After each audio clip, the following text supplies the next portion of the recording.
See, I did not have the aforementioned title. We're live, by the way. Let's see. I have Star Control 2. Oh God, I know someone that hates that version of that game. Super Street Fighter 2 Turbo. You have a legit copy of that? Yeah. Nice. Oh no. These are not. No. You have any legit 3DO games? Alternate forms of Way of the Warrior. Way of the Warrior is legit. Way of the Warrior. I think that's what Brand told us. Is Way of the Warrior. The Naughty Dog joint. It's the only thing he has. Yeah. And that one's. Oh God.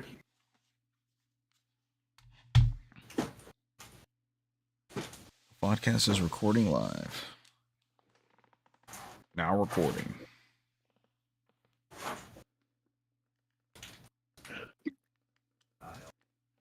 Now recording. Shit, want to fall over. Oh, okay, that's good. Yeah, it's good. All right.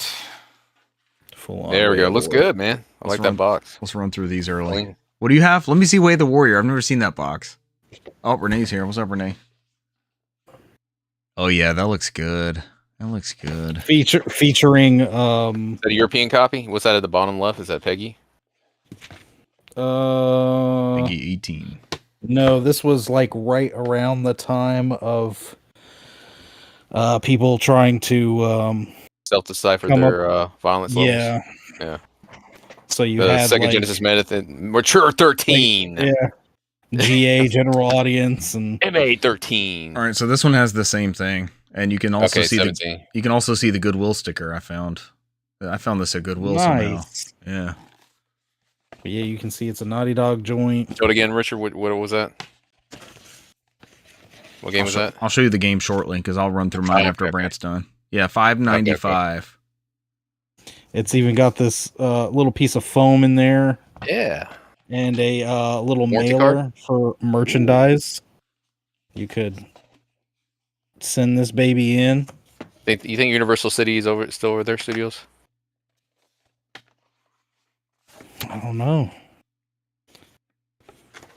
Didn't they have drama on the lot of that Universal Studios thing? Didn't they have like some issues and stuff? I believe so. Yeah. You've got the game disc and the game booklet in there, the little manual. This title is rated 12. I can play that one. You can. May or may not be one of your favorite franchises.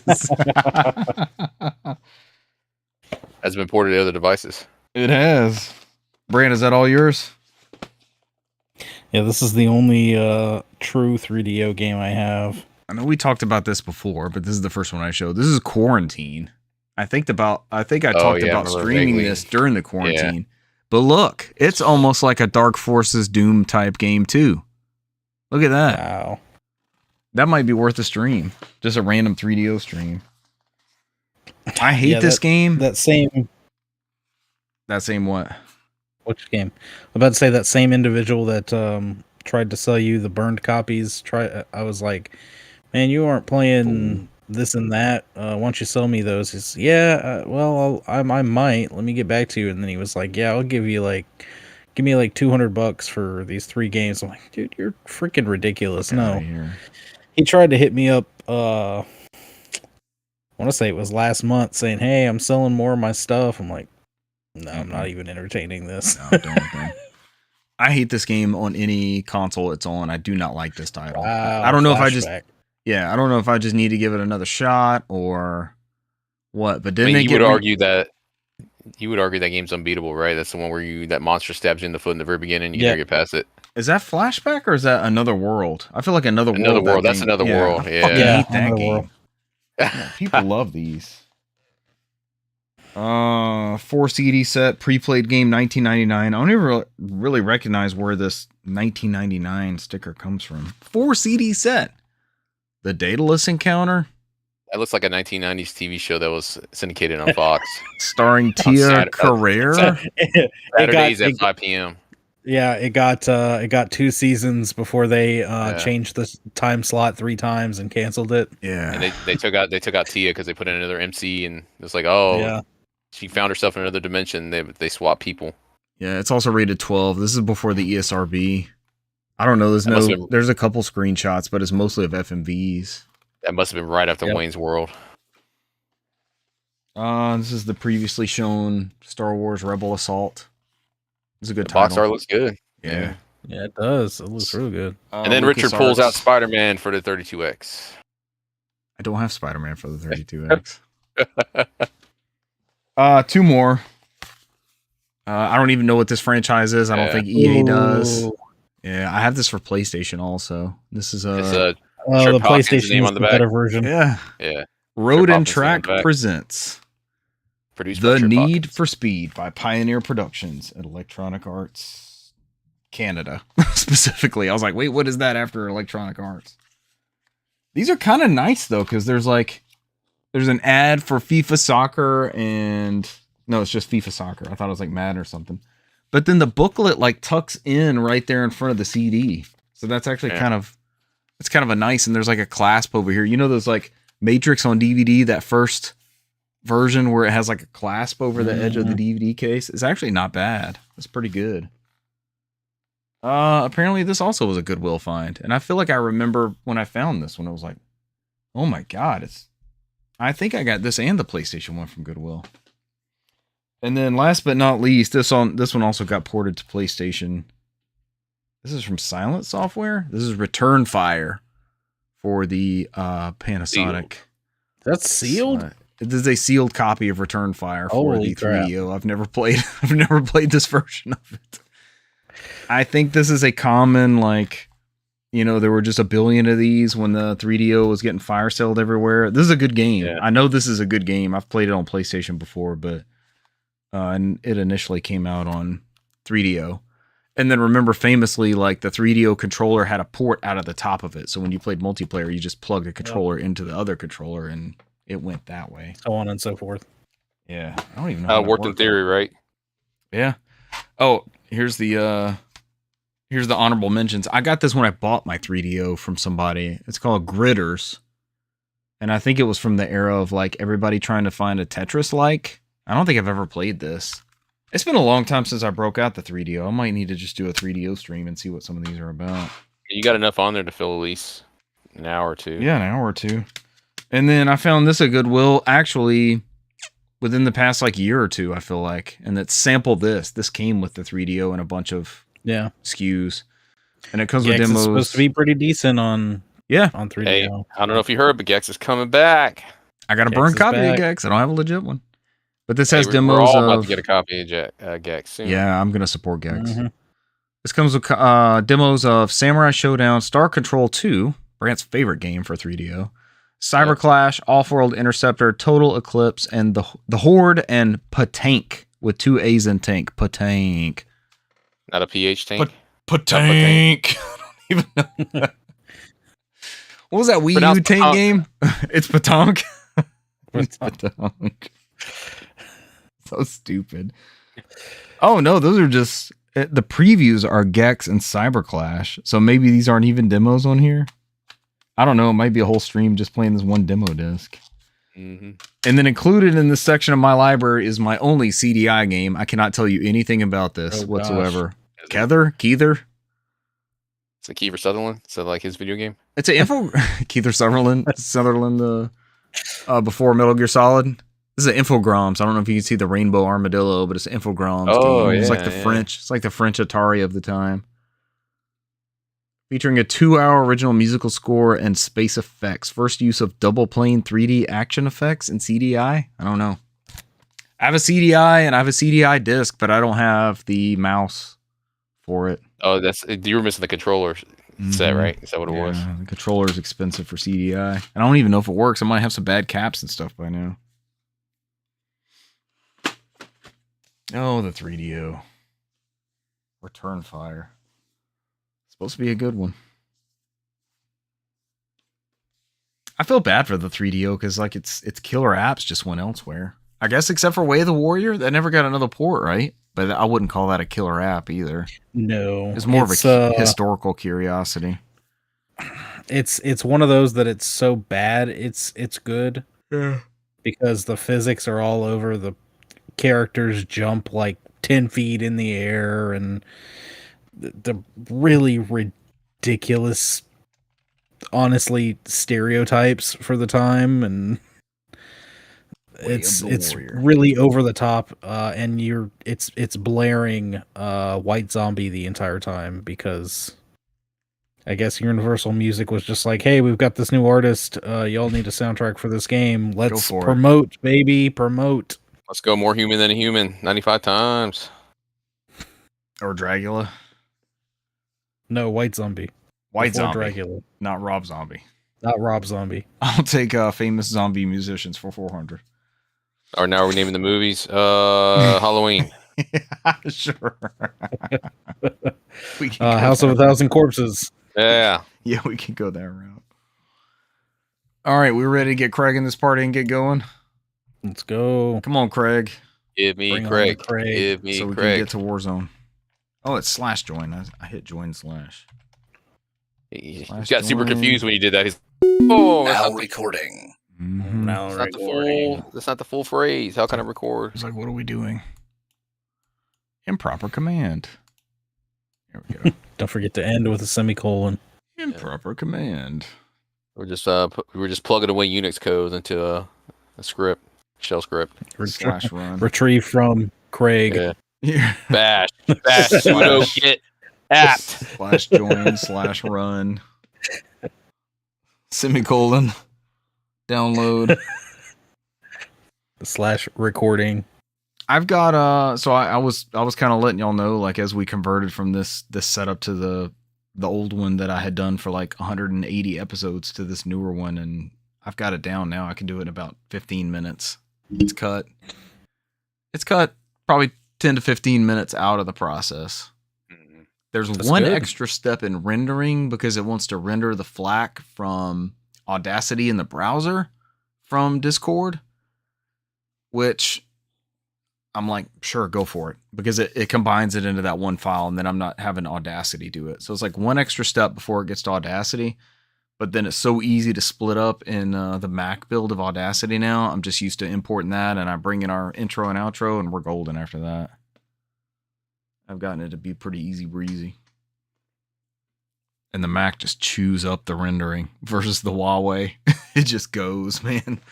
Something I'm used to, that final render at that CD quality extreme output being like 6 or 7 minutes. When the Mac starts it up, it says like 1:30, and then it backs it down to like 45 seconds almost immediately, and it just chews through that thing. I'm like, holy shit. I mean, you see why people choose Apple computers for entertainment needs, right? So, and this is about the same time. When did we get that Huawei? Was it like 2018, 2019? It's been about that amount of time, I feel like. It was right before the pandemic started. Yeah, I think it was. They were clearancing them off in Walmart. Walmart was having that clearance off on multiple PC-based stuff, right? Randomly here and there. So, and then Huawei's not even allowed in the US anymore. Well, they still make products. They are not good products here. It's a good computer. Yeah. It's like a MacBook, but it's a Windows MacBook. I fucking love that thing. I mean, they just. I mean, if they're spawning, I mean, it sucks for them. It's like, oh, he's opened up Google. Oh, this is boring. He's searching. Yeah, searching game FAQs. Oh no. Not Pornhub again. No. Oh. Don't go back there. He visits all the hubs. Why is he going there? all the hubs. Oh, he has the premium subscription. Guys, come over here. Look at this. No ads. We don't have to worry. We don't have to worry about it, because I think in July, P-Hub will be blocked in the state of Georgia. So no VPN time. That law goes into effect, I think, July. So they have joined the other Bible Belt. Did they actually pass all that? Yeah. You have to have a form of ID proof to access those type of sites, and they're just going to block the state because they're not going to manage that. So. All right. Georgia was the last domino to fall. Like all the other states in the South had it. That law is already enacted. So, well, those of us, you that potentially may partake in these websites may have to wait for some alternatives to pop up, or alternative means of access. I mean, it's not really my thing. I just know my coworker, he was destroyed. So the hub pirates. Hub pirates. Hub pirates. Yeah. Oh, whatever it takes. I mean, Hub Pirates might be the episode title, but it'll just be in the post credits. Oh, and they ain't after your hubcaps. We've had worse. Yep. My car is missing a hubcap though. It was a Recently, like without your knowledge, you just came outside and where's my hubcap? No, it was a the word got out and the hub pirates struck. Yeah, the hub pirates. My place of previous employment, I was headed to a remote facility and went into a pothole, and it it's not a legitimate hubcap. It just like pops on there, and it hit the right angle and just came flying off of there. So it's not funny. I'm sorry, but I just can only imagine how comical that is. It's like just sliding off to the side. So shortly after that, like I didn't know what happened, and shortly after that, I pulled into a Quick Trip, and an individual pulled in next to me. I was like, "Hey, man, you lost your hubcap," and I'm like, "Really?" They were like, "Yeah, look around there." I was like, "Okay." They're like, "You can go after the county for that. They're supposed to fill in those potholes." So I'm like, "No, eventually I'll get around to it. I'm sorry." Thanks for letting me know. I really appreciate the heads up on the. Let me know that was off, because I didn't know it came off. So apparently they saw it come flying off of there. If you need a Robin in your ventures against the county for filling in potholes, may I recommend Renee, who nonstop talks about why his taxes that he pays is not filling these potholes on the road, which is a constant conversation when we drive down the road. So this one was bad, man. This one was bad. Renee will be your Robin. You know what the easiest way is to get a pothole filled, right? Take some coal patch out there myself. No. Tamp it in there. Nope. You just need a can of spray paint. Well, wait, what is this? A Roadrunner potholes? No, I'm dead serious. There's a whole thing where people, if you want potholes filled, you go out there, or you circle the white thing around it or something by some kids, and they drew a phallus on the road. Oh, and now across the middle of the pothole. Yeah, hey, some kids, man. These damn kids, they're graffitiing all over the road, and there's a pothole there, so they can't paint over it because there's a chance that the paint will fade. So what do they have to do? They have to go out and they have to pave over it. This isn't a bad strategy. Yeah, Brant's over there like, they use the pothole as a U. It's F-U-C-K. It's circular. The pothole says cock. That works too. Now we have to go out there. All I see is cock on the road. It says cock. and literally 100%, most people that have that happen, it gets taken care of very quickly. So. Hello, yes, I thought it was a pothole, but it's actually a hole with the O is cock, so it was a cock hole. And now it's out there, and now believe you need to do something about this. That would get stuff done. I like this strategy. It does. It does get things done. And hopefully you don't land up on WSB TV news, right? Just, it's everybody's graffitiing. I-Team investigates. Phallic words on streets. But aren't you just like a Robin Hood at this point? Aren't you stealing from the rich to give to the poor? Like you're doing a civic service by getting the roads repaired, drawing wearing a cape and on hat. The road. Yeah, cape and hat, like look over there, and they turn the camera, look over there, and they turn back, you're gone. It's like, they fall for it every time. You're just an activist. Yeah, you're getting shit done by writing profanity on the bottles. That's not bad. All right, you guys ready to do this? Born ready. Let's go.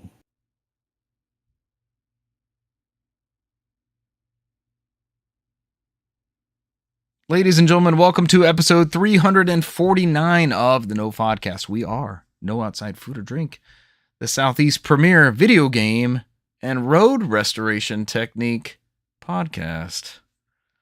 Come for the video game news and what we've been playing. Stay for the best chance of getting those little minor things fixed on your roads that are annoyances, but you'd rather not lose a hubcap in them. We're talking about potholes, ladies and gentlemen. This is a show about potholes and video games. Tonight's news, not concerning potholes. Almost like This Old House. You're like this episode of This Old House. That's part of the preamble. Oh yes. In this episode of this old video game podcast at Potholes. Come for the video games, stay for the potholes. Stay for the potholes. There's a construction thing on our local Fox News station right now. I thought it was going to be baseball, and it's not. Local Fox affiliate. Road construction. Yeah, friend of the show. What is that? What is our local Fox? WAGA. Shout out to WAGA Atlanta. Your local Fox station. Tonight's news. Jade Raymond has left Haven. More Microsoft layoffs. We won't be stranded after his death. ? Death Stranding instead of any other sort of stranding. Now on Nintendo Switch Online Plus. What could that be? We have your May PlayStation Extra and Premium games. And I threw another article in there. Do we want to handle that this week or next week? Yeah, might as well. We can do it this week, yeah. We can run over it real quick. That should be super short. News bit is Switch 2 upgrade paths. Path to victory for your Switch 1 upgrades to Switch 2. I'm one of your hosts, Richard Bergman, joined tonight by Newsmaster Brant McKee. What's up? Brant, how are you? I'm doing good. Brant, what is your least favorite obstacle to run into while driving? Usually just potholes, I guess. Yeah. Oh God, that could get very getting rid of those potholes. Graphic. Yeah, right. I just went basic. We were talking about potholes. We're going to stay on the potholes. Yeah, I mean animals are garbage. You never want to hit like a squirrel or something. Cesar, have you ever hit anything treacherous? No, I'm pretty stupid on the fact that I'll see a cat in the street. I'm like, no, and I have to stop and have people like almost slam into me. I was like, I will refuse to run over a cat. So I mean, even more dangerous. Not on a major highway. No, a major highway. I can't. But like in a neighborhood, it's like guy behind me. You were falling too close, so you need to chill. Canonically, in our area, or in the major cities, random stuff tends to get spilled on the freeways, whether it's a truck full of chickens or somebody had a play castle fall off of their truck, or random debris, or there was that one time where the bank truck opened and thousands and thousands of dollars. It was cash coming out of there. Yeah. I think the only dead animal I saw, and that was on the way home from work. It was getting on the highway was a rat in Atlanta, and I was like, that's the biggest rat I've ever seen in my life, man. They're like New York size rat. I was like, I had to look at it. I thought it was the size of a cat. I was like, it was a rat tail and everything. So like from Oblivion. Damn. It might have been a rat from Oblivion. You know what? That's a good example.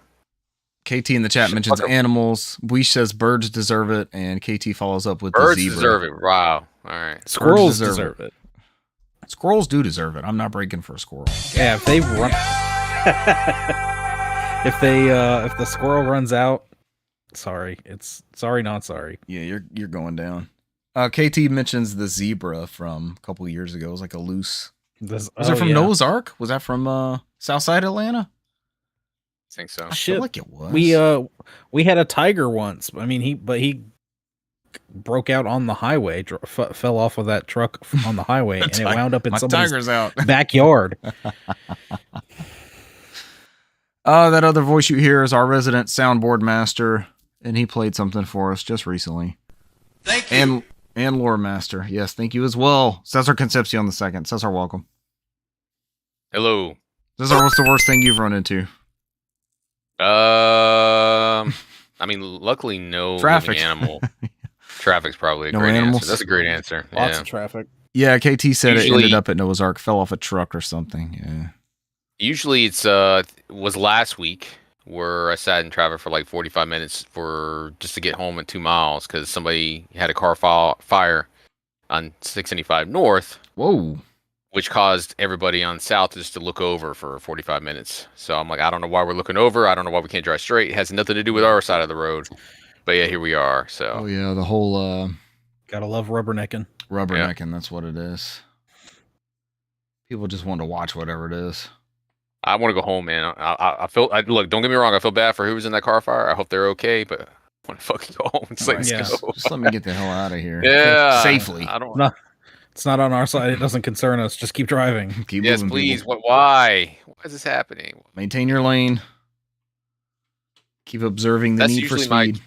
That's usually my caveat. Outside of that, I mean, I'm usually happy-go-lucky. I don't usually get mad because I know it is what it is. So, I mean, if I sit in traffic, I sit in traffic. I just turn on the tunes. I think I got notified from Apple Music that I've already listened to 50,000 minutes, and I'm only 5 months into the year. So you're definitely getting your money's worth out of that service. I'm destroying it, man. I'm destroying it. I'm waiting for them to cut me off. They're like, "Sir, we can't keep paying these artists this much amount of money for all this music you listen to." I'm like, all right. You're single-handedly bringing down profits. When they raise the prices for the monthly subscription. Oh, gee, thanks. You say that, but we're part of the Apple family plan thing, Apple One or whatever it's called. It's like everything but fitness and news. And I feel like they were going up every 6 months or so, and it's been a minute since we had an increase. So hopefully you do not negatively affect our rates. Yeah, I do not want that to happen.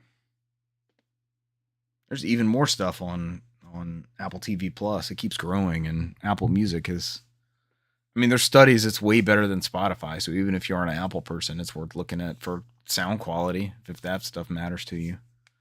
And now they added, I saw on Mac Rumors, there's like a import thing you can do from Spotify to help you convert your playlists and all that sort of stuff to Apple Music, so yeah, they're trying to recruit more people. And I've listened to them back and forth, and we're on Spotify, so I'm not going to dog out Spotify if that's how you listen. Thank you. Thank you. We appreciate your patronage no matter where it's at, but there's a lot of comparisons about bit rates of music and quality level and stuff, and Apple Music has got that way above Spotify. I mean, for me, I'm already part of the Apple ecosystem, right? So yeah, it's easier because I needed extra storage at some point because I own so many bullshit Apple products and everything's fucking backed up on the cloud. I think the biggest thing from Apple Music that kept me there, because I would have went back to Spotify because I do enjoy Spotify, was just the fact that I can upload, I think, up to 100,000 songs of my own music to the Apple Music service for free, and they just store it online and I can stream it. So I have like albums of stuff that is not available anywhere to stream that I can just stream it to my phone and doesn't have to save it locally. And that's another perk of having that Apple One. So I've been thinking about ripping a bunch of my library here recently, and you were telling me you just did it straight to iTunes. Because I'm looking at there's probably better ways of doing it, but I'm like, it was way simpler for me to just do it straight to iTunes. So because I think iTunes doesn't take FLAC files, right? They have their own like lossless. It's like ALAC or something like that. That's a great question. Well, iTunes is basically, it's been dead for a long time on Mac, right? Mac OS is still live on Windows, and I think Windows is regulated to just library management and recording of files. I think that's like all it is now. I want to say, I gotta look at it again. I'm trying to see if I can find it. I gotta look at it again, but I think there might be a FLAC setting in there now. I remember seeing one for lossless. Yeah, don't quote me on it. They were all over their own proprietary codec there for a long time. I think you could do AAC and then FLAC. I think. Don't quote me on it. Give me a second. Yeah. Yeah, it's better than what was it? When Sony was trying to bring back 8-track when they did their own music codec. It was like 128 8-track, and it was like sounds just as good as CD. And I was like, remember they had that whole thing with McDonald's, like you go over there and you buy like a combo and you get like download 3 free songs for their music service that they just killed 3 years later. Was that Quora? That sounds right. Yeah, Sony Music was its own animal for a long time. There's a chance if they invest in that, it ends up being the winner, right? They stick with that with all their catalog of artists and stuff. They own a good bit of music now. I mean, there's not many major music studios now, and like a majority of them owned by Sony, right? So they could have won these wars if they stuck with it. Let's get on to this news. Jade Raymond, of course, of Assassin's Creed fame, and what's our other big one? She started a bunch of studios and developed a bunch of stuff, right? Watch Dogs, that's right. There you go. This comes from Chris Collion at VideoGamesChronicle.com. Veteran producer Jade Raymond has left Haven Studios, the company she founded in 2021. According to a new report by Bloomberg, Raymond, who rose to prominence after producing Assassin's Creed and executive producing Assassin's Creed 2, Assassin's Creed Bloodlines, and Watch Dogs, has left her studio, which is still in the process of developing online shooter Fair Games. Although a reason wasn't given for Raymond's departure, the report cites sources who note that an external test of Fair Games took place several weeks ago and that some developers were concerned about how it was received. The departure rounds off an eventful decade for Raymond, who left Ubisoft to found EA's Motive Studio in 2015. They've had some success since then. Before leaving in 2018 for Google Stadia. After Google decided to close its internal games development team in 2021, Raymond left her position as Stadia's development boss and, along with 5 co-founders and around 20 ex-Google employees, launched Haven Studios, a Montreal-based outfit with PlayStation funding, its first game, which turned out to be Fair Games. Sony then announced in 2022 that it was acquiring the studio for an undisclosed price. There's a quote about a PlayStation studio, about being very deeply, a PlayStation spokesperson, about being deeply grateful for her leadership. And they added that PlayStation is, quote, committed to supporting Haven Studios and excited to continue the journey, implying that development on Fair Games will proceed, even though Sony has canceled numerous other online multiplayer projects in recent months. Haven Studios would not be led by Marie-Yves Denis and Pierre-Francois Sapinski following Raymond's departure. Fair Games was originally revealed back in May 2023 with a CGI trailer and was described at the time by creative director Mathieu Leduc as, quote, a fresh modern take on the heist genre. In a nutshell, this is a thrilling competitive heist game where you join an underground movement to rob the ultra-rich, and rebalance the scales, he said. I do not remember this Fair Games game. They showed a concept video like a couple State of Plays ago. I'm watching that. Yeah, I'm watching that now. It's like a CGI trailer. But Haven Studios, part of their live service push. Yeah. This was one of Jim Ryan's last purchases. Was getting Haven, jumping on the Haven bandwagon. And I'm not a huge Jim Ryan fan, but I mean, you saw what Sean Layden talked about, right? Like that was the reasons why he stepped away, was because that was internalized that Sony was like the big light service, and he didn't agree with it. So yeah, and it seems like it's sort of slowly blowing up a little bit. I mean, we had everything that happened with Concord. Yeah. This is happening with Haven Studio and Fair Games. And did y'all see the latest to come out of the Marathon stolen art beta that's going on? Yeah, stolen art assets or something. What's this? Do you have a little brief synopsis of that? They were accused and then found to have actually stolen art from various online artists. Several people were actually following these artists, and now that the game is in beta and people are playing it for the first time, some people started noticing, wait a minute, I've seen that before, and they started lining it up with, and finding out that people from the studio Bungie are actually following, and had been following for years, those artists. And then it's not the first time Bungie's done that before, though. Remember, they've done that other times. So they did recently come out. I'm not saying it's right. But yeah, they did recently come out and say, yes, unfortunately, some art was used without the artist's consent, and the person that put that in our game no longer works with us. And of course, so my favorite, like, we found a scapegoat and we fired him. So look, man, stop. In my opinion, it's fine. I mean, at this point, you just hire that person, pay them, come to an agreement. Yeah. Hire that artist or pay that artist. Say, hey, yeah, we didn't know that they took your art. Just give them money. Fucking hire them. Here you go. Yeah. Contract them. Pay them. You know what I mean? Well, I mean, they need compensation first. Yeah. If you're that inspired, like, hey, go ahead and complete already used your art. Yeah, complete the drill. We'd like to keep using your art. How about you work with us? So it was good enough to steal for our game. It might as well like propel and drive our game, right? I mean, we sat here through what years of schooling. Some of us in college. about how plagiarism is bad, right? Mm-hmm. And it's fucking crazy how people still ride that high horse. Insane. Ugh. All right, on to the next story. Fucking Bungie. What is Bungie now?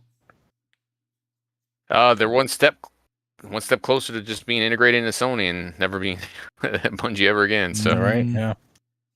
They're almost there. I mean, this is it with Marathon, right? So they already poached some people, made that new studio that Life's Garbage. Life is Garbage Studios. Life is Garbage. We talked about last week. If you don't know that news, listen to last week's episode. Majority of those people came from Bungie, right? That was after their Destiny 2 fallout. So this is like their last hurrah. I don't think anybody's gonna give them cut the leash loose like they did like Activision and Microsoft anymore. They've been bleeding money for a while. So the Destiny 2 has a big expansion coming up, doesn't it? Is that the final one, the final vision, or they announced a new season that they're having. There's a pre-sale on it right now. You can pre-order it. So I think it's still continuing. It's just I don't think it's any major changes. I think it's just a new season. So. Balancing season and balancing the typical. Maybe some expansion, dungeon raids is usually what it is, but those never really lasted too long because my coworker at work, who still plays Destiny 2, because he said he just likes the gun mechanics, plays like Halo. Probably will do that until Halo starts coming to everything else. So, which won't be long, right? I mean, we're about to replay Gears again, so. Yes, we are. Yes, we are. How is have y'all seen anything from Marathon or known anybody that played any of the so far the responses have been it's underwhelming. Lukewarm, yeah. Yeah, a lot of people are telling them they need to cook this game longer, update the visuals. What does that mean? What are they hoping to get from that? Tighten up the graphics. Yeah, I think I think some people don't like that aesthetic of those visuals, so I think it gets old quickly. That's what I've heard. So I think they, I don't know. I mean, dude, I don't know, man. I don't know if I'm the right person to ask. I'm not a demographic for live service games. I'm very picky. There's not many I play. I think everybody's like you. Everybody's picky. I don't think everybody spends a lot of time bouncing around amongst these. Most people find their niche and stay in that ecosystem. I mean, for us, it was Halo for a while. We played Infinite. We bought the season passes. We grinded through those. We got new weapons and charms and crap and armor. I paid for a couple Call of Duty seasons. I haven't in the past probably year and a half or so of us playing. I don't know. I don't know what this looks like. I don't know how you crack into that. Oh. I think it's back to that same conundrum that Concord was facing. And Concord was a good one of those. I don't think that was a bad title. And it couldn't crack through. Yeah. So, I mean, the only person I typically talk to at work, my coworkers, maybe about 10 years younger than me. He's big in live service games. He bounces around a lot. So he was like, for a while, he was doing Marvel Rivals for the longest time. He was a big Overwatch player. And I think now he's on Weathering Waves. He's like what he calls it, gambling for waifus or something like that, because he just keeps pouring money into it just to pull waifus or different anime characters in there. Gambling I talked to the other. That's what he calls it, gambling for waifus. But so that's what he's like putting all his hours into. He's like, yeah, it's like I haven't played Marvel Rivals in like 2 weeks. It feels like 2 years. And he's like, that's all he's doing now. So there's no waifus in there. I guess there could be some, but I mean, he's in that gotcha mechanic. So it's like now he's like, because it's like he normally never plays money, but like he's like, I gotta get these waifus. He's just pouring money on Weathering Waves. So I was like, oh god, here we go. It's like he's like, the other coworkers like, you want to go out to eat? I can't. I spent like $20 and gathering waifus. Gambling waifus. Gathering waifus. Digital waifus. Hey, we all decide how we want to spend our free money, right? Our disposable or not disposable income. Just I don't as long judge. as it doesn't cross over too far into that. He's line. my go-to person on like live service. He's like the typical consumer I've seen in that. Like the new one comes and bounces out. He's bouncing in and out because he refuses to buy games. He's like, his sister bought him a PS5, it sat in the box for a year. He's like, yeah, but I finally opened up the PS5. Now he just downloads live service games. That's all he plays. He's like, anything that costs $60, that's he's a lot like, of nah, people. I think that's a lot of people now. Yeah. I think that's a lot of the demographic of gamers now. He said the only reason why he has a PS5 is because his sister bought it, and he said if he was going to spend money, he would buy a PC. He's like, nah, I'll buy a PC if I had to buy something. He's like, the only reason why he has a PS5 is because his sister bought it for him for Christmas. That was it. Yeah, people will download that free-to-play game and get a taste of it and see if they like it. They'll get addicted to the loop, the mechanic of the dopamine, the grind. Yeah. Buy a battle pass here or there, or hopefully consecutively buy some extra skins. Oh man, he'd be happy if they came out with a battle pass for waifus, man. That's all he talks about. Waifu battle pass. Yeah. Oh, it's pretty good. On to less exciting news from Chris Scullion at VideoGamesChronicle.com. Microsoft announces plans to lay off thousands more workers. Microsoft has announced that it will be laying off 3% of its total staff. A coder that I follow on Instagram, this individual and the majority of their team was laid off too. And I've been following them for coding advice and stuff for years. And they were up to almost 5 years at Microsoft. I was like, holy shit, Microsoft's cutting someone with this type skill set? That's not a good look. The layoffs will take place across all levels, teams, and locations, according to a CNBC report, suggesting that Microsoft's gaming division may be affected to some extent. According to the report, Microsoft had around 228,000 employees by the end of last June, which would mean laying off 6,840 employees. Yeah. That's ridiculous. In a statement to CNBC, a Microsoft spokesperson said one of the objectives of the layoffs was to reduce layers of management, saying, quote, "We cannot continue to implement organizational changes necessary to best position the company for success in a dynamic marketplace." This would be the largest mass layoff at Microsoft since January 2023, when the company confirmed plans to lay off around 4.5% of its workforce, around 10,000 employees. Wow. Coming from... No, I've been at much smaller organizations. These numbers are just mind-blowing to me. Yeah, 6,000 is a lot of people, man. Some people argue like, well, look at how many workers they have. I mean, 6,000 is not a drop in the bucket. That's it looks small because of that 2%, but that's a lot of people. Yes, it's a lot of contributions and ideas and brainstorming and you got to also imagine these people got families and people they got to take care of. So that's a rough time for them. Hopefully, they got severance packages and stuff like that to help them land on their feet. You know. Yeah. VGC. Richard, no, you're good. Answer your question, but I didn't mean to get off. But the new Destiny that's coming out July 15th is called the Year of Prophecy and the Edge of Fate. There's the new expansions. Huh. I thought it was like the end of something. Like I thought it had some sort of final. The final shape was last season, but they said they were going to continue doing stuff. Of course they are. I mean, Sony spent how many billions of dollars on Bungie? I mean, of course they're going to continue it, right? And there's still a bunch of people playing that game. So, and it's a good game. Sorry, right? Yeah. That's a good video game. It's a video game. It's a video game. It's not for me. I don't know about the word good. We're throwing out a lot of adjectives here, but it's a video game. It's a good video game. It's a good playing video game. I don't think that's debatable. Might be. Let us know in the comments. Email friend of the show, Mark Knight at NOFODcast@gmail.com. Talked to him the other day. He's like, yeah, send me those emails. He is waiting for them. Absolutely. The rest of this article just talks about Microsoft cutting jobs over the past few years. The last big cut was at 343 Industries, who published 2021's Halo Infinite. And then as soon as they acquired Activision Blizzard, they cut 1,900 jobs. So it's just not good. That's before they renamed it. Is it Halo Studios now? Is that what it is? Mm-hmm. Yeah, I think it is. I think it is just Halo Studios. I think they've been very quiet recently because I think they're gonna ramp up shortly here. Hopefully, we see something in the summertime, right? One of those big summer shows. Yep, summertime. Just got to sit back and unwind. I don't know what you show outside of more concept footage, maybe. Yeah. It's crazy to me that they're laying off more employees, considering, like, it's not like they're hurting, though, because they just reported, like, record profits.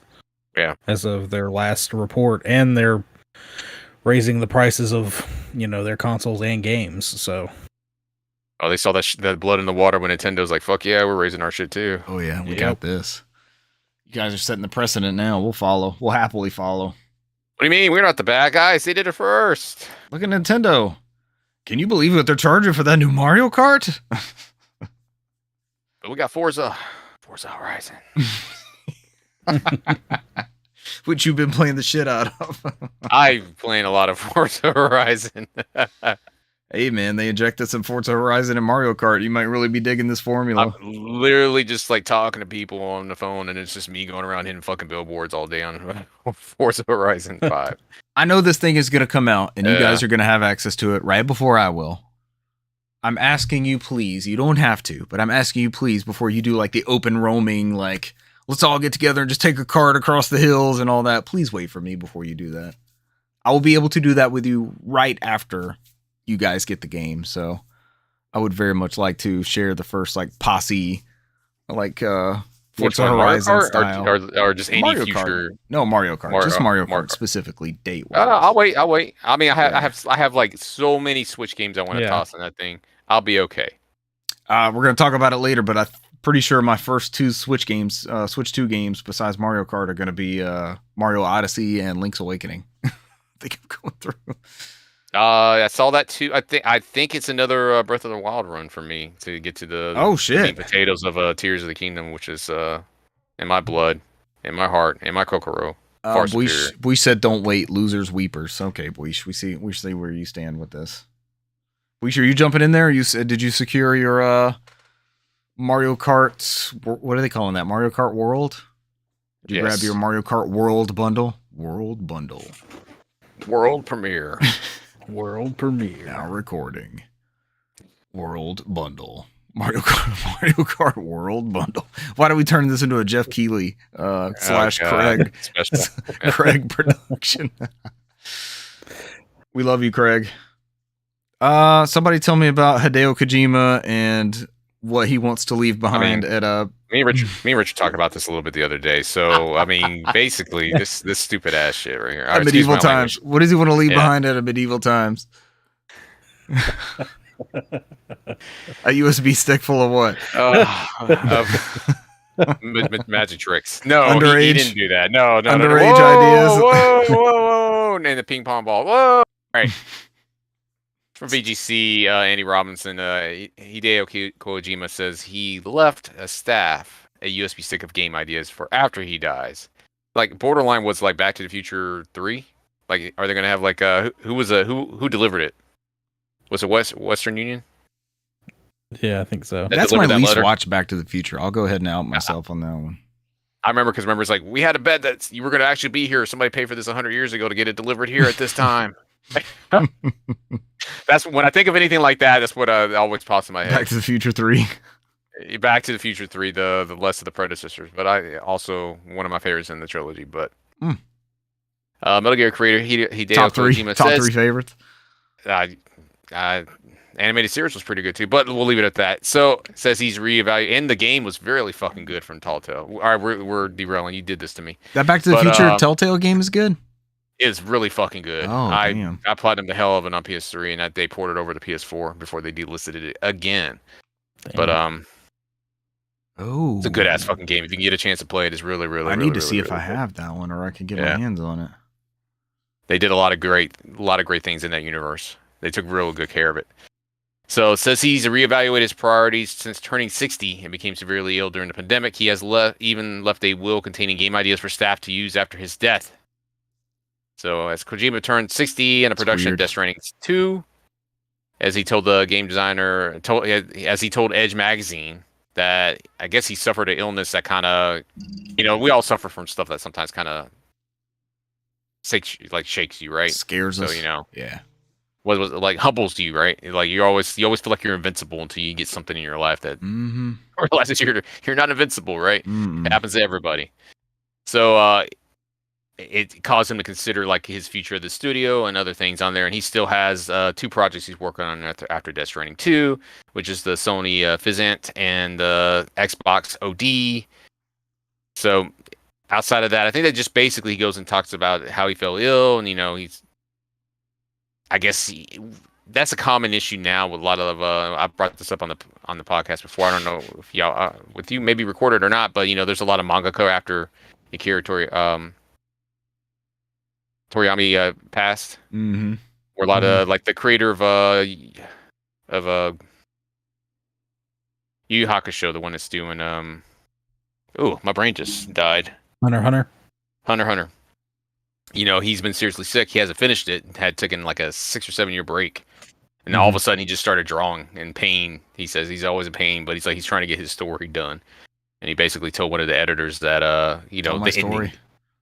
So like a lot of people are afraid now at this point they're not going to get their work done because Berserk, that happened to the author of the Berserk, he passed, and Akira Toriyama. There's a lot of mangaka that recently passed. The creator of Yu-Gi-Oh died too. So it was like it was like that whole slew of that happening. So Robert Jordan, the writer of Wheel of Time, the sci-fi fantasy series, passed before he could finish that. And Brandon Sanderson had to pick up manuscripts and things like that and get it across the finish line. And each day we're all worried about George R.R. Martin. So, are we? He doesn't seem that concerned. I feel like he's got a lot of those last 2 books done. It's just you got to worry about somebody else interpreting their work for. Oh, they're definitely right. They're definitely getting handed off to somebody else. Something happens to him. So, I mean, that's basically what this article's been about. So, like, basically, he just says he has given a USB stick with his ideas to his personal assistant. Somehow, I don't know how, but I follow their personal assistant. I forgot what her name is Ayake or something like that on X or Twitter. Oh, yeah. They used to post a lot. All of his news, yeah. Yeah, she really handles all his social media stuff, so I'm assuming that's who he's talking about. So, I mean, that's pretty much what this article is about. This interview from Edge. So, I thought we were talking about the bullshit where he's like, I'm gonna create a game with the main character who, if you haven't played in a while, he forgets stuff, like the story and things, how to play the game. And I'm like, oh god, here we go. I like that premise. So I was like, I like that premise. No.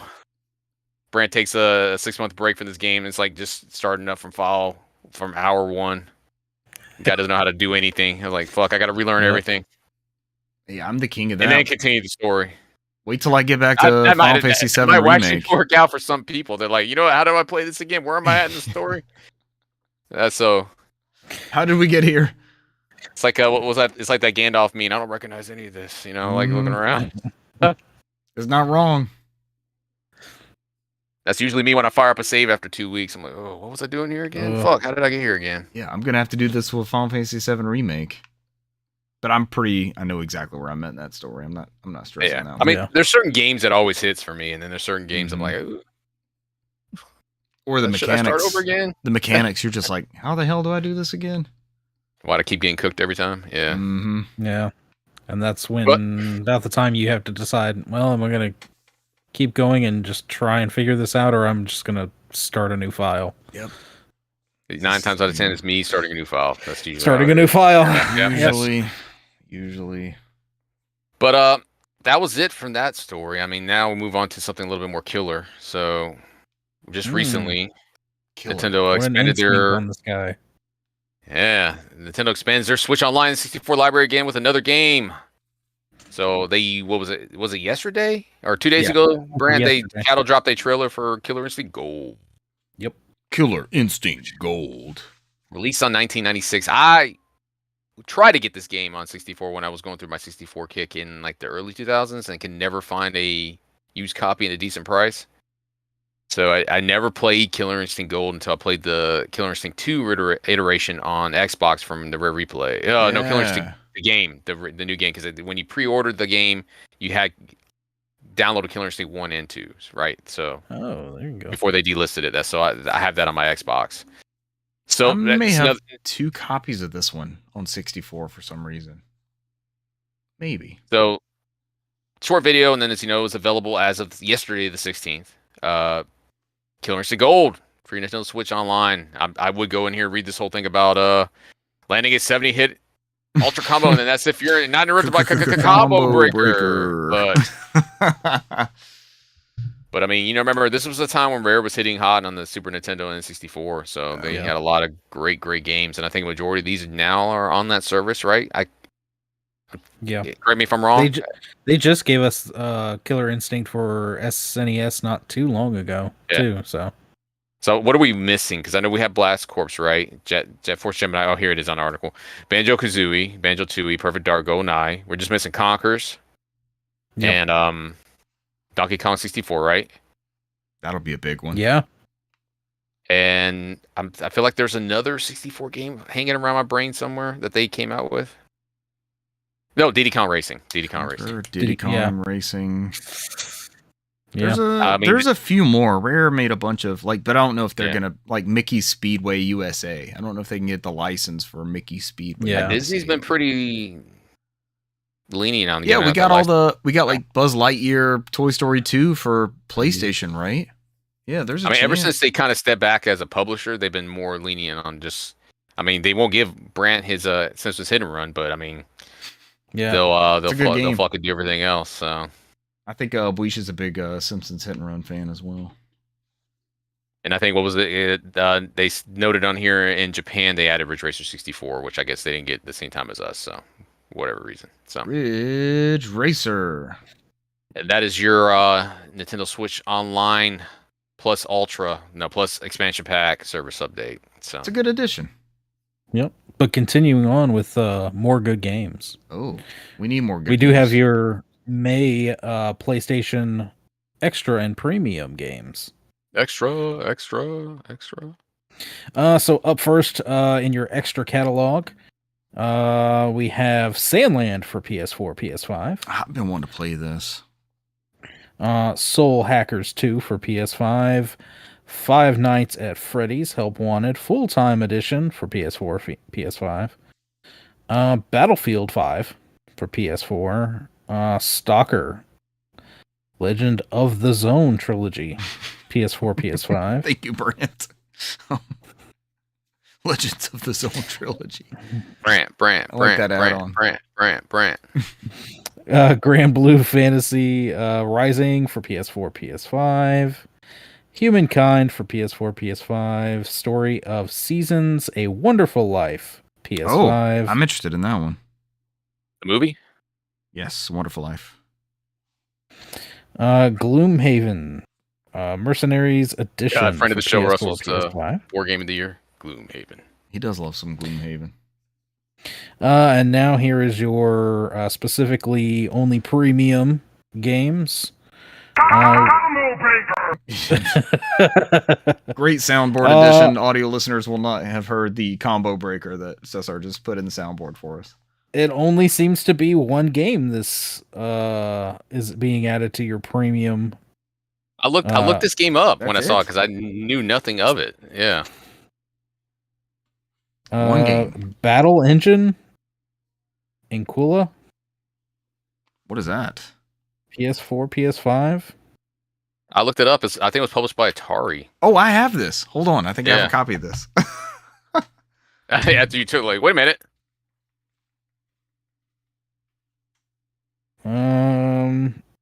Seems like you're piloting Engine Inquila airborne or on land.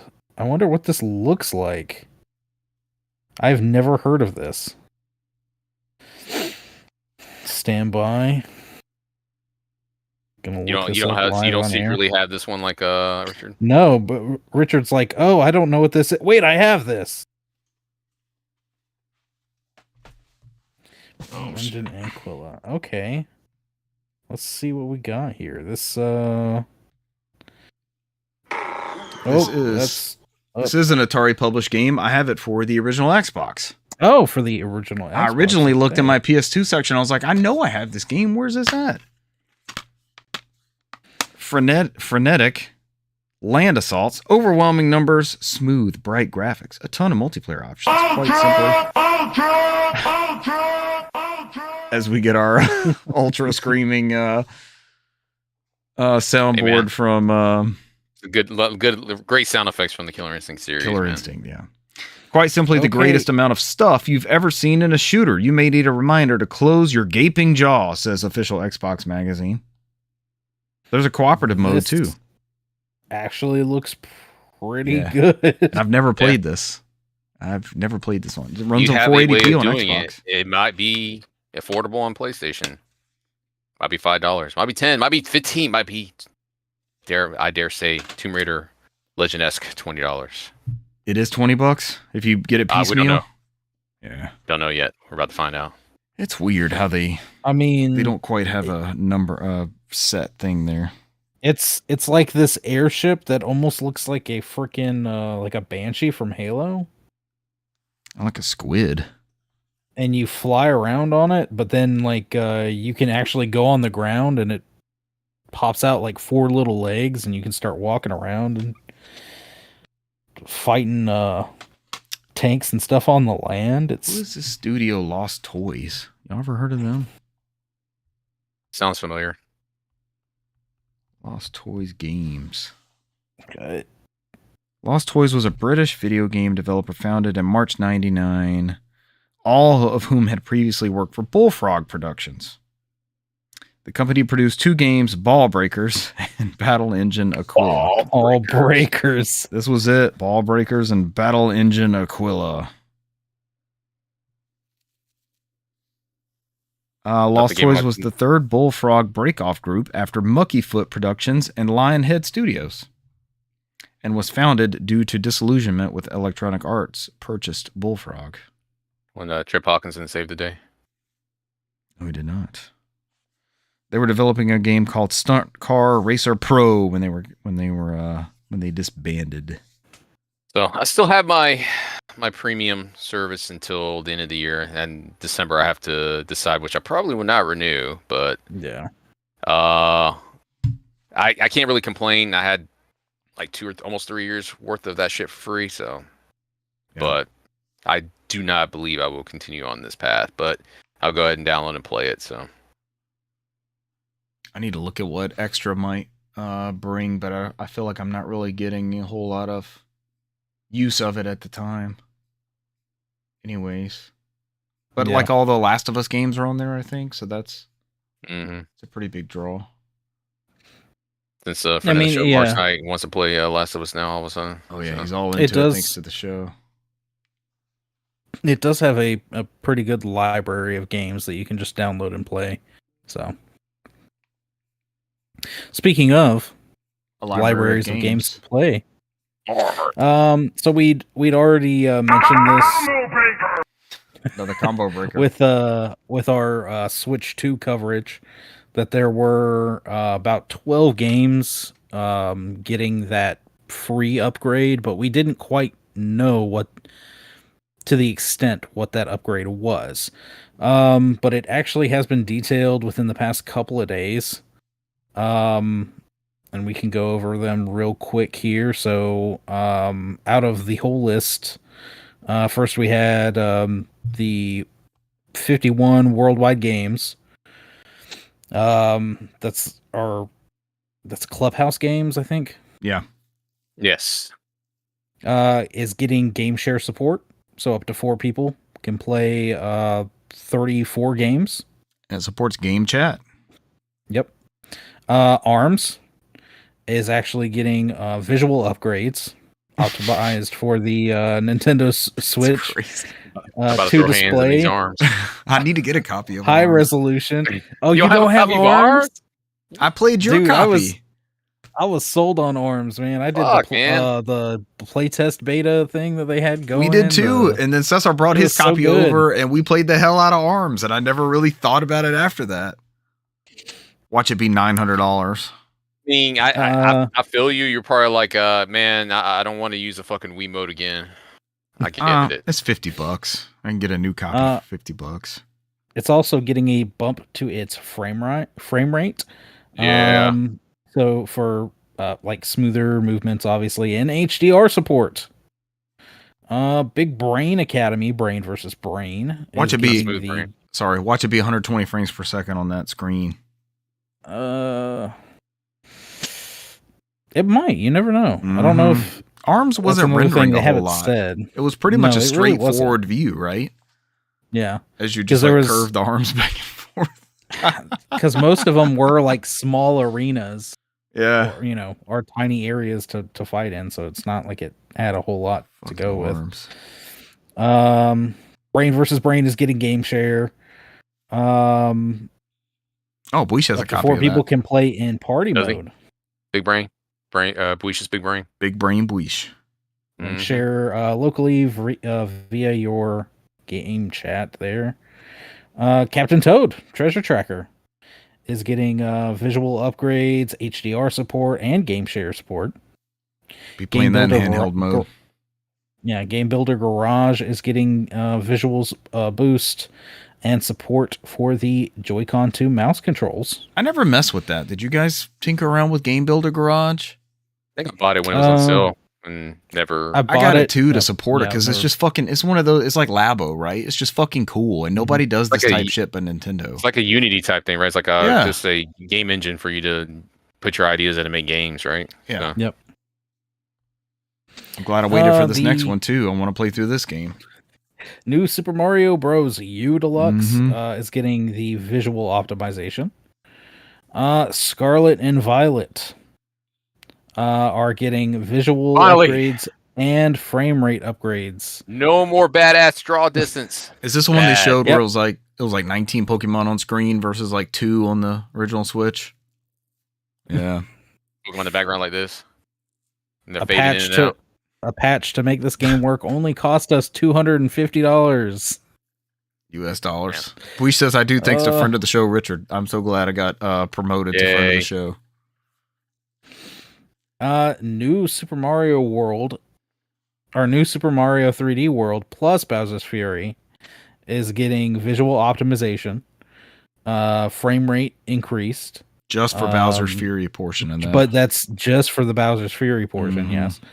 HDR support and game share capability. HDR. And that's for up to 4 people can play the Super Mario 3D World. And Bowser's Fury, 2 people can play together with one controlling Mario, the other controlling Bowser Jr. Locally or share online via game chat. We have... That's the one thing I'm excited about this console, because I know there's many times friends of the show, Mark's and I would like, you want to play some Mario Party over online. It's like, man, I got to call you, and I'm like, weird stuff. Like, this makes it like, sure, I'll fucking do a round. You know what I mean? Like, I can actually participate. Right. I wonder, because I know they had to come back and clarify for some of this stuff. Like, it was not going to pass. Was it VRR? It's not going to pass variable refresh. Not through resolution. The dock, is that what it is? It's through the dock. Yeah, it's only handheld. Yeah, it's only handheld. Yeah. I wonder if this HDR stuff, have they confirmed whether that passes to the TV? I think it does. Yeah, I believe so. Just making sure that's not specifically handheld. This is wild to me that like Nintendo's like, oh, did we fuck up here? And then you can go back and re-edit their website. Like who's in PR approved this? Who said this was okay? Yeah, Miyamoto's coming to spank you. To stop making Super Mario World, which Miyamoto, is the second movie now. Me. Would y'all take a spanking from Miyamoto? I don't think I'd take a spanking from anybody. I'll pass on that. I'm not saying like I'm not saying I'm gonna be aroused. But I'm that standing sharp gift. I'm like, cool. Nope. It's better than a signature. Like a lot of people. Nope. So there's a bunch of people out there with signed copies of Mario Sunshine or Mario 64, right? Who else is like Miyamoto spanked me? Nope. Who else is out there able to claim that? And then I brought litigation against him, and now I'm rich. Show us on the Brant doll where Miyamoto spanked you. Let's see. Just a couple more games. Back to Miyamoto's handiwork. We have Super Mario Odyssey, Spank Edition. Yeah, I'm playing this. I'm playing this with all these improvements. I'm jumping back into this game. This might be worth the replay automatically day one. A lot of these are just like optimizations. Yeah, HDR, game share support. Just the fucking GameCube collection. I'm going to be in there for a good couple of days. So we're gonna jam on some Wave Race online. Yeah. Hell yeah. We're not gonna play the bastardized Game Boy version that never came out in Japan. Oh yeah, there was one that never made it, right? The one based off of the anime. Was it GP Legend? No. I'm talking about Wave Race. Oh, the Game Boy one? OG Wave Race. Game Boy one? Game Boy. Yeah, that right. we in Europe got that Japan didn't. I don't think motivated. We went off on a tangent there, but I also think they didn't get one of those F-Zero games.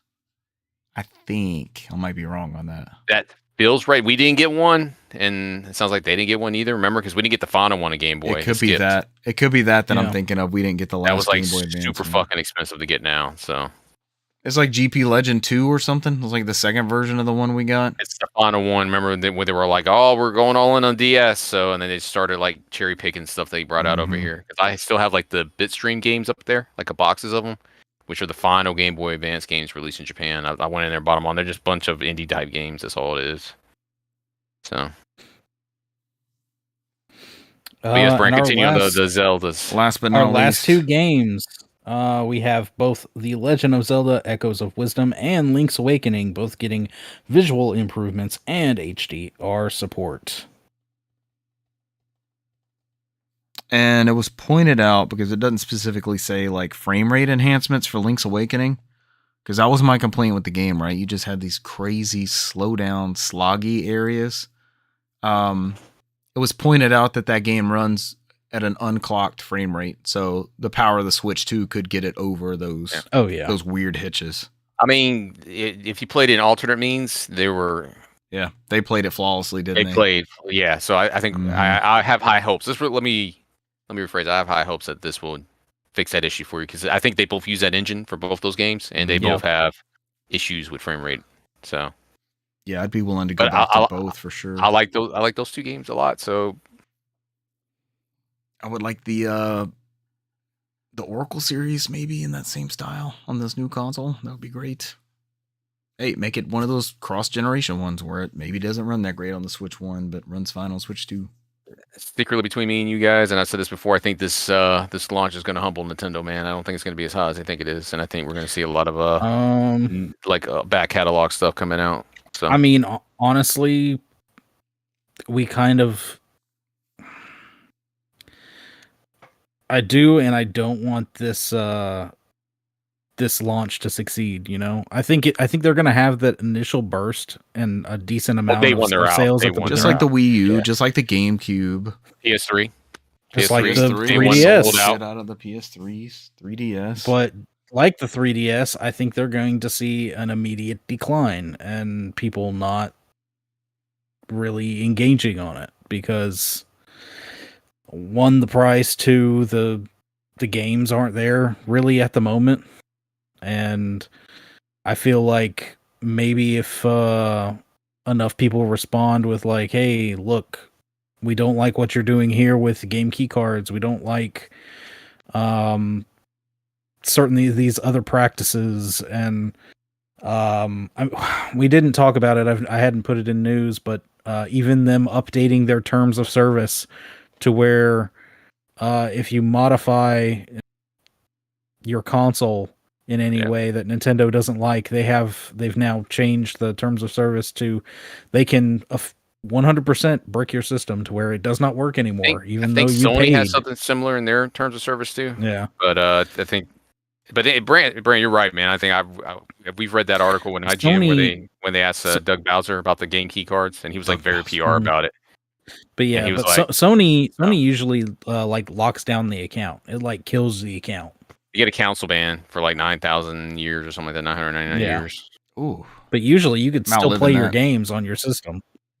But I've seen people with the horror stories where they kill your, like I said, your account, and I have too many games for PS3 to lose my account. So yeah, I was about to say all you'd have to do would be like worry about all your digital games. But I mean, honestly, yeah, a lot of people have a lot of digital games, plus anything that you've gained from PlayStation Plus. And Sony for a while used to only brick consoles. They would like put the 99 year limit on there, and they started going after accounts recently. So that's where I have an issue with, because I have 20 plus years worth of digital games in there. So, but that's the thing. I get, hey, you're using an account. All your stuff is tied to the account. If you abuse this, then we have the right to suspend that account. You didn't. It's the account's not like a physical, tangible thing. But for Nintendo to sell you a console you're paying $450, $500 for, and then if there's some kind of even perceived slight, I'm sure somehow somebody somewhere is going to get dinged. And I mean, they'll probably can go back and fix it, but who's to say Nintendo's been hacked in the past and all they got was a bunch of game information. Who's to say that they can't go in and hack and start immediately like just shutting down a bunch of switches? Like, oh, we found the code and the program that they use to break systems. Let's be malicious and start shutting down people's systems at random. So that part is scary. Or they actually do for good and unlock everybody who's been locked out. I know we've been doing this for what? How long? An hour here, at least? Yeah. So I'll bring it up real quick. I mean, we read that article on IGN, I mentioned earlier from Doug Bowser. So they had mentioned to him about the game key cards. And gave the most PR response ever. He kind of like dodged the question because they asked him, like, are you guys going to do any more card sizes outside of 8 gigs, game key card? And we talked about this some last week, so I definitely am interested in the follow-up.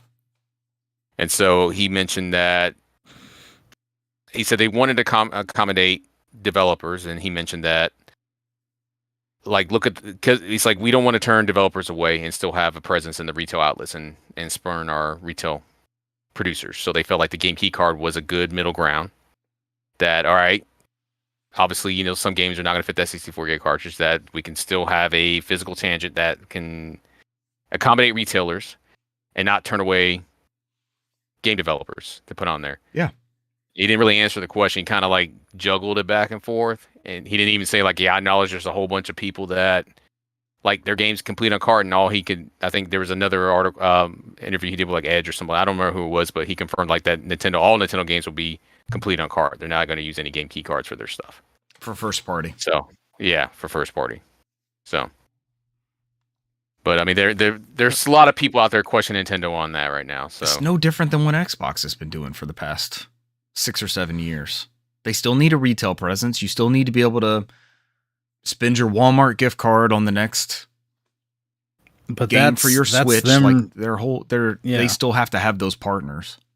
That's them refusing to use Ultra Blu-rays. I mean, they could easily jump to Ultra Blu-rays. I'm not defending. They just want to stick with regular Blu-rays. I'm not defending any of the practices. I'm saying there's a reason for them doing this, and you still. We all know there's a reason. Yeah, we all know there's a reason. I mean, I think at this point, there has to be. I mean, because as much as we say it's anti-consumer, it's still very pro-consumer for the majority of use cases.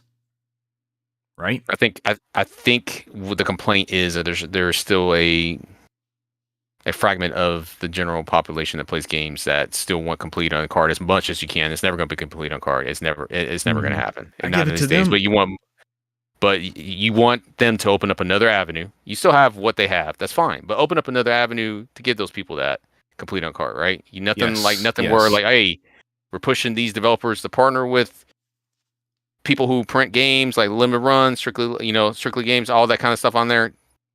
If you want to complete on cart, they're free to do so in those avenues, right? I mean, that's usually what you want to hear. So here's another thing. Do you give this choice to consumers? Do you say, all right, Mario Kart World, right? The full SKU is $80. Okay. You're getting everything on the cartridge, right? You pop it in, you got the whole Mario Kart. The game key card version of Mario Kart World might be $65. You just get an unlock cartridge. You still have to download everything. For certain scenarios where you have a live service game that updates all the time, it might be worth getting that game key card, because after you pop that thing in, like Brant's version of Halo that is always our example, right? Well, that version of Halo was out of date probably before that disc even shipped, right? Even if the disc had the full game on it, that version of Halo is not playable anywhere else. And Richard, nobody's arguing on anything like that. What I'm arguing with is like my fucking copy of Bravely Default is not going to be updated every 2 or 3 years. So that's an example. That's argument. A good example. So would you pay more for that? It's out of your hands. How much is that? $40? 30. I think it's 30 in Japan. So, but How much would you pay extra to have everything on the card? I pay $50. I pay $50 for a complete version on card. Well, this logic falls apart because it would fit on there, right? Isn't that the scenario we got to last week? Yeah. 64 gigs. It's not going to be more than 64 gigs. I mentioned this last week, right? Star Wars Outlaw is not going to fit in a 64 gig cartridge. It's not going to fit in a 100 gig cartridge. Yeah. It makes sense. It makes sense to put in a Game Geek card, rightfully so, right? Right. It does not make sense. Not Bravely Default. To make a special card. Bravely Default. Not Puyo Puyo. Not Puyo Puyo. Puyo Puyo is a 4 gig game. It is a 4 gig game. Are they going to figure this out? That's my argument. Is this just launch bullshit? And they got an initial order. They knew they're going to be a launch title. That sort of thing. I think the question that IGN posed to them was like, "Hey, are you going to make more in between game key cards or give more options for developers for consumers to win out?" He just turned it around and said, "Hey, we have a way to still have a presence in the retail space with cards instead of going all digital. I think that's great." That's pretty much what he said. We have an offline solution. It's called Xbox 360.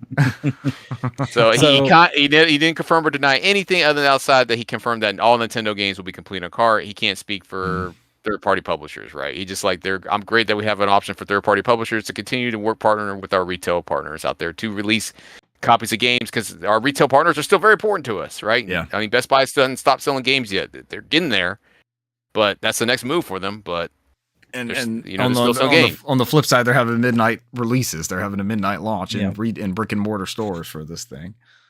It's crazy. The thing is, we actually won't be able to rely on limited run for a lot of these things because they just announced about 5 days ago limited run number releases for Switch 2 will contain the full game on the cartridge and will be technically a full physical release. But game releases that are as part of a partnership and not a numbered release via limited run may be published as a game keycard due to the decisions of publishers. So recently they did for that Atlas game. Raidou. Yeah. They announced a collector's edition for Raidou. And, they have all the extra stuff and all this, but the game that comes in the package is still a game key card. Yep. The limited run version? They only did the extras. They didn't do the actual games. So I feel like this is going to turn one way or the other pretty fast. I don't think this is going to be something we talk about a year from now. Let's hope so.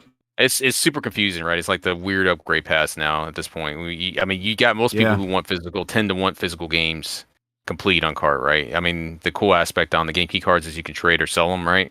Yeah. But I think most of the population who buys physical tends to want I know it may never be complete, but I want a game where I can boot up and sit there and download 30 gigs, right? Mm-hmm.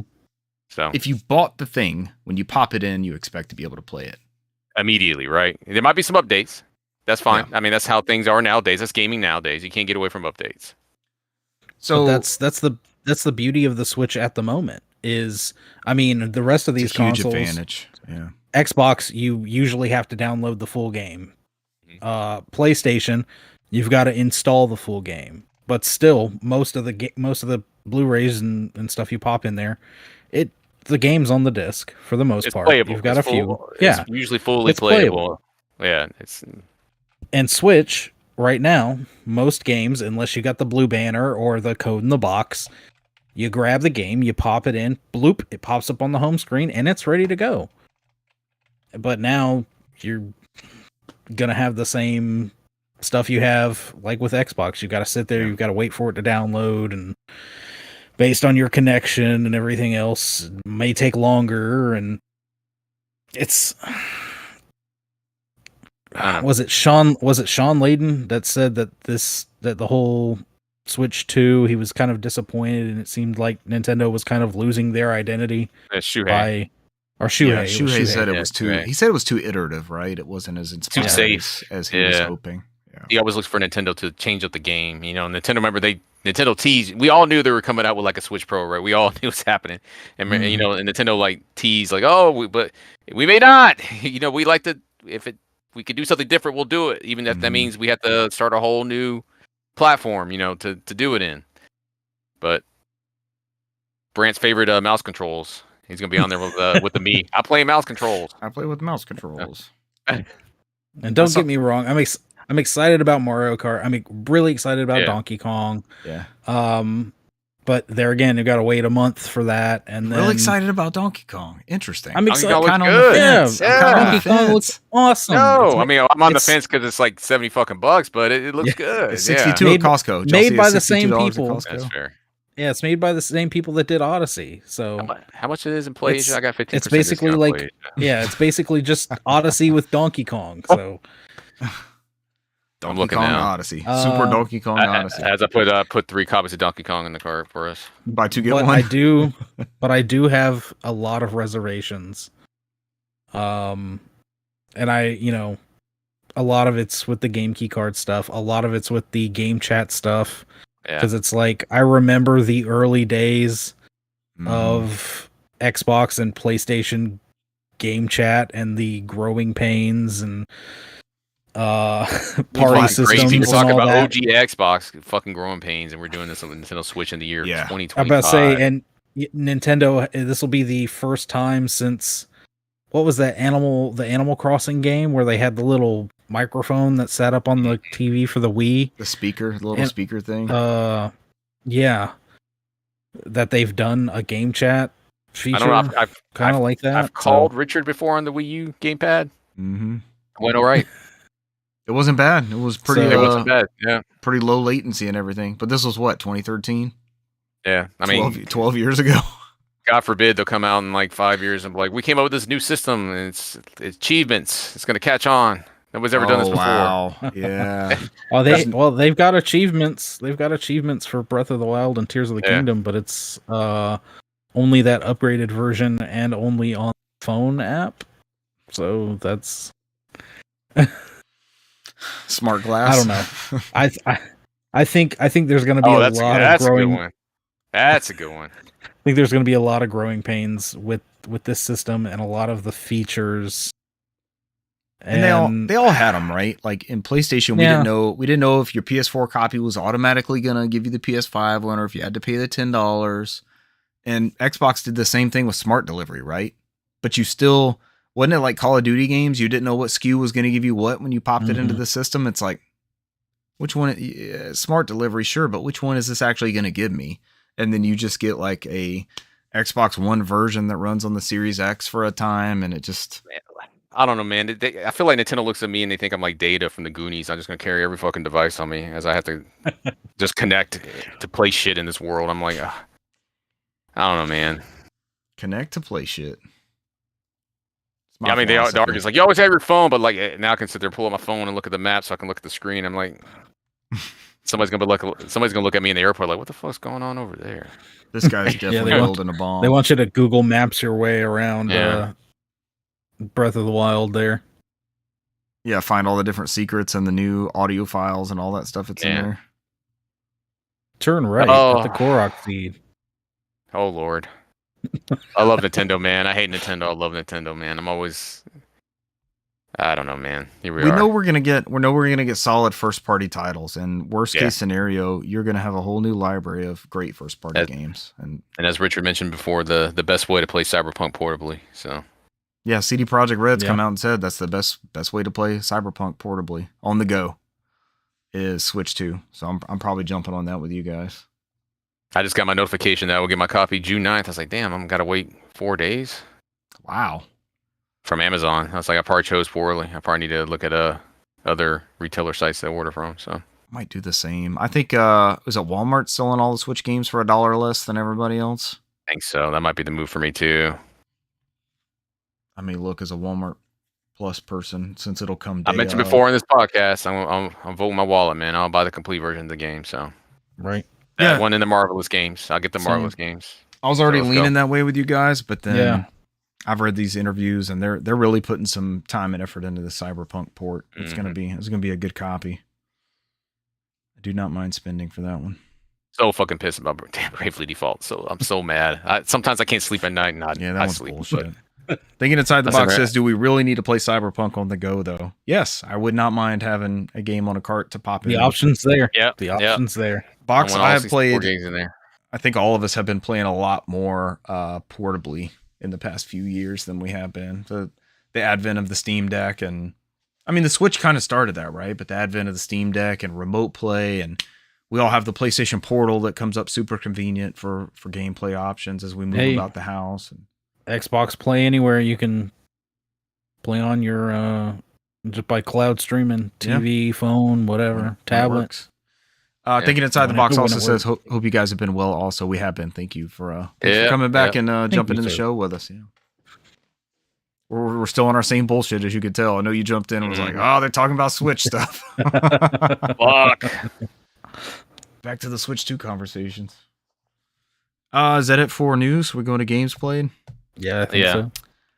Not much on my end. Shocker here recently. It's just the way things go. On my Steam wish list, I had Alliance. I didn't do it in time. I'm sorry. Combo breaker. We needed that. Yeah. On my Steam wish list, I had Alliance Alive Remastered. I think that's the name of it. And then I saw a Wario thread post for, it was on Humble Bundle for like $7 with my discount, like $6.50. And then with tax, it's like $7. I'm like, sure, I'll check into this. It was originally a 3DS game, I think. 2DS? I mean, DS? That was a 3DS game, right? Alliance Alive. I think it was 3DS, and then it got ported to PS4 and Switch, and PC. And then PC after that. I think it was made by Fuyuru. Yeah. I'm going to drop back into the comments here in a second because I won't touch on this for very long. I'm like an hour into it. I booted it up on Steam Deck. I updated the Steam Deck and threw it on there. I haven't really tinkered around with the Steam Deck in a while. That ROG has been like a tear down its LCD screen. It's like it is. At 120 hertz, 120 frames per second tears. It's got to turn around and hug Cloud behind them. They stopped playing us. He'll come back to us. Don't worry, he'll be back. He'll come back to us. Yeah.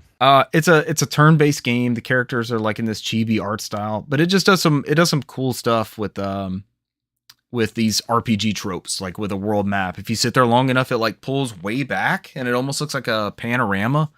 The art style is really, really nice. I feel like I played this before, and I feel like, and I don't want to take away Alliance Alive. Is that the one that was made by the Suikoden creator? Yes, you're right. I looked that up today because I was like, what else did they make? Yeah, I think this is like before he decided to make the spiritual successor to Suikoden. He was like doing random games, and this was one of them. He did the scenario writer for this one. But basically, well before the story starts, this demons like split the world into these groups, and this town that the two main characters are in, it's Azura, and I can't remember the dude's name, Greeley or something like that. Greeley. The town they're in is like ruled by beast folk, so they're humans, and then you run into these beast folk. So it's like. They look like they're bipedal, but they're like a dog face or like a walrus or something. And it's like these animals, and they speak down on you like humans are like a subspecies for the beast folk. So they're like, get away from me, stop staring at me, don't look at me, move along, stuff like that. Even though they'll be in like the same restaurant or sitting at a table in front of you, that sort of thing. So you're kind of getting these hints of just how this world is as you go. Everything's raining. The female protagonist dad sends you on a mission to this like recon tower. You're supposed to bake cookies for this main character, but underneath the character or this person in the recon tower, but underneath the basket of cookies is like a secret letter. So you're tasked with taking it, and the female protagonist is like, you're gonna get caught if a guy's taking a basket of cookies to somebody, so I have to go with you. And it's like, this is just some clever writing in there, and it's pretty good so far. Turn-based, it's standard fare, but it's a very good turn-based battle system. It was super slow. And then I saw like in the bottom, you've got these icons you can look at on the screen. It's like speed up battle speed. And I was like, let me see what this is like. So you got 2x and 4x, and 2x is like the perfect sweet spot to just put in your commands and go from there. Congratulations. I played this on the 3DS, and those options were not there at the time. So it was slow as balls. This is a good, Cesar, I know you're a Humble Choice member, so it's pretty cheap for you if you don't already own this. It was like $7.99 or something like that. Yeah.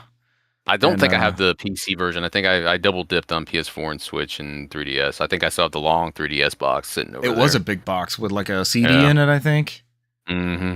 Yeah, but it's solid so far. The writing's good. I've just passed another one of these recon towers, and the world building has been excellent. And it's nice to go into, like, I haven't finished Final Fantasy 9. I haven't finished Dragon Quest 11. Like, I have these big masterpieces hanging over my head where I at least know a little bit about the game. I just went into this blind and was like, let me see what this is about, because it was cheap on the Humble Store.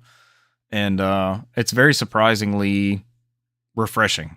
Like, just going in blind, and I don't know anything about it. I never heard the music before. I didn't pour over screenshots waiting for it to come out, that sort of thing. It's just oh man, we miss those days, right? Yeah, kind of like Discovery. It's kind of like those days of just wandering into something, and even though it was on my wish list, that was right around the time like you just mentioned, that when that game came out originally on 3DS, I was super excited because the creator of Suikoden had done something. Scenario right arm. Yeah, I was like, oh, I'm all on this shit.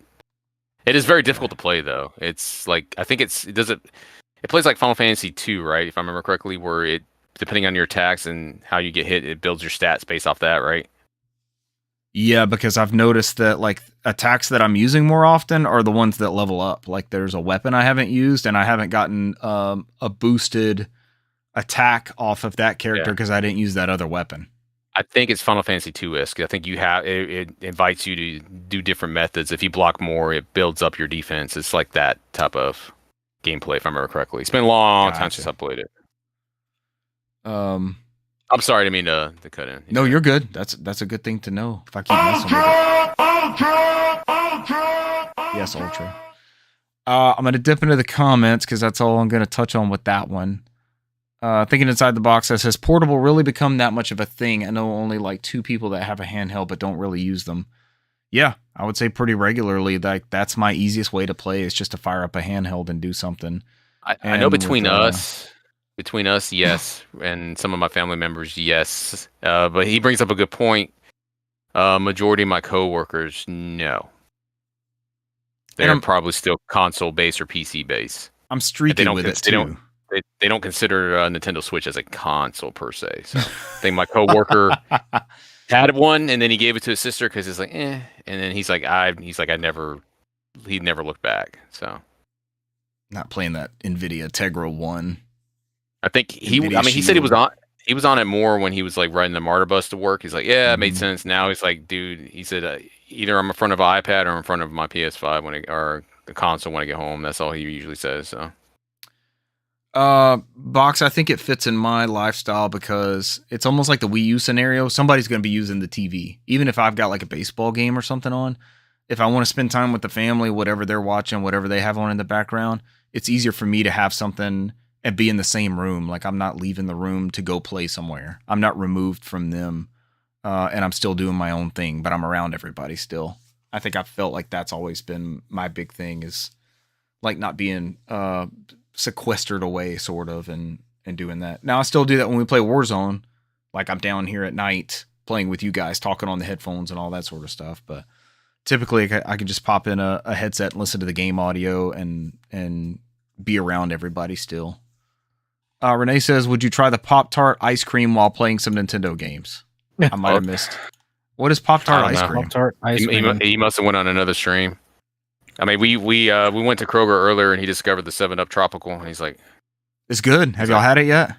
No, I don't think he's seen it until today. It's good. I like that 7-Up Tropical. Sprite's coming out with a new flavor with tea in it. It's like a Sprite tea. That's ridiculous. I will not participate. I will be attempting. I will try it. Thinking Inside the Box says, I gotcha. Seems more lifestyle based. Yeah. Pretty much. Yeah, I think it's what it is. I mean, with us, you hear it. With us, we talk about it a lot because we all have different applications of when we use it in our lives. But I mean, as the general public, it's very rare that outside maybe a Nintendo Switch console, that I will hear anybody talk about a Steam Deck, a Portal, or a ROG, or Windows-based PC device. Because I usually will bring my ROG to work and put it on the dock, and somebody's like, "What the fuck is that?" 9 times out of 10, oh, that runs Windows. That plays games. No, but it runs Windows. Interesting. That's usually what they say. Interesting. I don't care about the game shit. Yeah. It runs Windows. Yeah. It's a portable Windows device.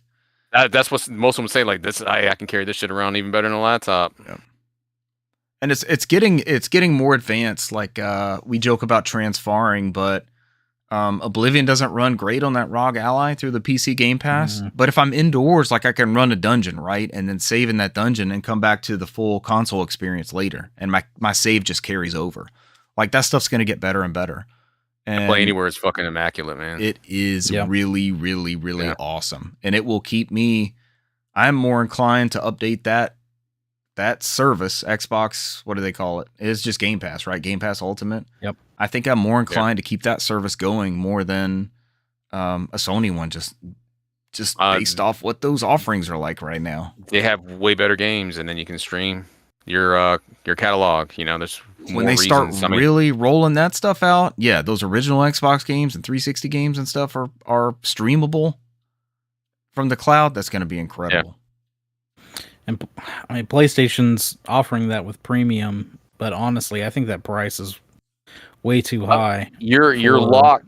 You're locked. Brent, you bring up a good point, but you're locked behind the console, right? I can't pick up a portal and stream my games that I own. I'm through the you can't. Service. They've added games that you can. They've added games you can stream. Yeah, that's part of the service that's given out as their games. It's only part of the service. Yeah, I feel like the portal should be your barrier of entry for that, right? Okay, I bought this $200 thing. Should let me do this now. My coworker bought a digital copy Suicode code, and he showed me on there. It's like it's streamable. He can stream it on his console, so it technically should be streamable on the portal. That would be fucking dope as hell, right? It would be. That's the dream. That's where they should go to. Maybe the next thing does that, right? Maybe we're just beta testers for the next Sony. That's what it is. Remember, it says it's in beta. So. But I love it, man. I love that portal. Such a fucking good experience. If I could have the benefits of Game Pass on the portal, it's like, man, you're almost there. You're right there. Yeah. And then I'm signing up for premium immediately. We'll see soon, man. That Xbox base ROG is coming soon. We'll see what they do with that. So. I'm very interested to see where that goes. Thinking inside the box, we gave it a lifestyle backing, I guess, but look at it for all sorts of scenarios. You know, it opens the way to play. Just like a Fire Stick. Why would I play Xbox on a Fire Stick? Because if you're in the right scenario, it's a pretty good way to play some Xbox. And you don't need a $500 thing to lug around. Fire Stick Max, I think, is the one they call it that performs best on that. Oh God, you sound like I'm not going to digress, but my place of employment, we finally acquired new equipment from the Dell catalog, which is all based off iPhone names, because it's like, all right, I can't make this up, but our new equipment is Pro, Max, and Plus Ultra shit. And I'm like, oh God. And whereas they go in here and describe the differences between different models, and I'm like, one's Pro, one's Max, one's Ultra, and I'm like, oh God. I saw that on the Dell catalog. How am I supposed to fucking explain that to somebody? It's like, yeah, what you need is a 16-inch Pro, and you don't need the Max one because that one has an AMD. I'm like, what are we doing here, people? I'm assuming it has one extra camera lens. I mean, they're piggybacking on nomenclature that everybody knows. We had a whole fucking meeting talking about the differences in these models that never happened before. So it's super confusing, but nevertheless, so. That's a good point, though. But that's it for me. Tinkering around with that. But all right, I mean, did we Warzone last week? I don't know that we've Warzone between last recording and this recording. No. Oh, because Sunday, my days are flowing a little bit differently because we recorded Sunday, right? Yeah, we did. I'm gonna touch on something real quick, Cesar. I'm gonna hand it off to you. Yeah, go for it. My child watched somebody play a game called Tiny Garden, and I'm like, they came to me like, I want to play some Tiny Garden. I'm like, what the hell is this? I don't even know what this is. So I'm looking around. It was on sale on Humble again, right? Cheaper than Steam, and it's actually kind of cool. It's like a Polly Pocket Animal Crossing thing. Like you could build plants in grids, but you can like pivot the Polly Pocket thing around. And there's stuff you can unlock. Like it has that same Animal Crossing Harvest Moon style grind, but I guess they saw somebody playing it maybe on kids' YouTube or something. And, you know, if they come to me and game looks halfway decent, it's not super expensive, whatever, I'll let you take a crack at it. They did discover, because I downloaded it on Steam Deck. I think that was the origin for the Steam Deck coming back out of hiding. But it's playable on Steam Deck, but not verified. And there's some weird keyboard. It wants you to use the keyboard for like camera control bits that are not quite intuitive on Steam Deck, so maybe a patch or two away from being fully verified, like getting that stuff in there. It's got some WASD directions for some reason on this this game, and I may try to rig up. I've got a couple of these like portable monitors floating around and some docks. I may try to rig up like a little Steam Deck spot for them to try out this game. But I did want to touch on that since we bought something new and they tried it out. They're also back playing Animal Crossing. They're off Minecraft and they're like full deep into Animal Crossing New Horizons again on the Switch. So some gameplay updates from the kids. Well, I'll hand it off to you, Cesar. I think I haven't been playing too much, so we didn't do any Warzone. I think I have been playing Doom: The Dark Ages. I started that this week. Oh, how's that one? It's pretty good. This is the prequel to the recent Doom reboot that came out in 2014, 2015. And we had Doom Eternal afterwards. It plays differently. Like each one of those games play differently from each other. So, because I know Doom Eternal turned a lot of people off because that was more Mario-esque, whereas a lot of platforming bits in that game where it wasn't the high-speed run and gun type of thing. Like if you come in there with that mindset, you are going to be disappointed. So, but some people prefer Eternal versus the OG Doom. So, I have not played a second of that second game, and I love the first one. Yeah. So Dark Ages is more of a mixture of the two that I can tell from so far. So I mean, you play as the Doom Slayer, who seems to be under control from some I don't know, they're aliens or humans that are in space in that world. So he doesn't have any more free will. So I think for whatever reason, in the beginning of the game, this king of some of this lore I don't remember on top of my head because the planets are a little bit differently. Mm-hmm. But this is the beginning of the invasion of Hell onto Mars and Earth. So there's like this alien who's controlling the Doomslayer. He has something installed on the heart that takes away his free will, and they just send him in there to do battle with the demons. And so far, you get introduced to these new mechanic in there called blocking that I haven't played before. That you get a shield where you can block. Later on, you can toss a shield. It has like a chainsaw on there where it can stick to enemies and you can shoot them as it stuns them for a little bit. That was the big marketing thing, right? Like they showed it all the shows and preview trailers. The big mechanic on this one is just the block. It'd be the ability to block now. I'm slowly going through because it's like a tutorial thing. It drops in weapons and it'll force you to like, all right, this is what you got to do with this thing. Like do this 5 times and you'll fight like demons and other creatures in there with shields that you have to use your shield on there. That's like the biggest thing. But some of the platforming stuff's still there. Not as much as the Eternal. And it really encourages you to maneuver a lot in that game. So I may toss a shield, I might take out the shotgun and shoot a couple people, and then once the melee, you got a super melee, pull back the shield. It expects you to juggle a lot in this game because it puts you in situations where you get overwhelmed. But I've only played I'm in the first campaign. I started the 3rd chapter in the first campaign. So as I go through, they kind of like all on the assumption that they all voted for no free will for the Slayer. And you could tell as anything, it's slowly breaking. You start breaking that control over. And so you have like the Prince of Hell who's using cultists now to open up these portals to pull demons through. They don't have like the actual technology they have from the first game yet to bring everybody over. So it's like you can see them slowly going to that direction to lead to the events of the first game. So, but other than that, it plays well. I think I'm playing on PS5 Pro. I know it's Pro Enhance. I don't know the difference between the consoles. I haven't tried it on Xbox yet or the ROG yet. I may, if I out and about, I might try it. But so far, I'm having a pretty good time. I mean, this new Doom trilogy, it's near and dear to my heart. So they're good games. They're really good games. I mean, and they do their own thing, right? So it's not like they could have just sat there and just say like, oh, same Doom.